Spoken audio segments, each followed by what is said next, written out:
Gusto kong mag-OMAD 1 meal. Pero ayoko ng fruits. Ano ba yung wala akong budget sa multivitamins, mga protein, ano bang pwede na very mura? Ang Nature's multivitamin at Poor Man's multivitamin, 1 whole egg. Pwedeng nilaga, pwedeng sunny side up, scrambled. Huwag mo lang dagdagan na kahit anong oil. Kasi yung yolk, yung healthy fats, may healthy protein din doon. Complete amino acid profile yun, complete protein profile. At oleic acid yung fat nun. Healthy fat na found in olive oil. Kasi yung white pure, pure protein. Ano lang siguro siya? Per isang egg.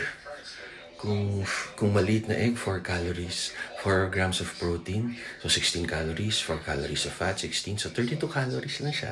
And then kung mas malaki, baka mga up to 40 calories. And then kung yun lang kakain mo the whole day, naka-deficit ka, maganda siya pang fasting, lalakas ka din. So yun, try nyo. Tama kayo, mali ako, I'm not your doctor, do what works for you, happy, healthy. Isang itlog a day, diba? Keeps you healthy and happy.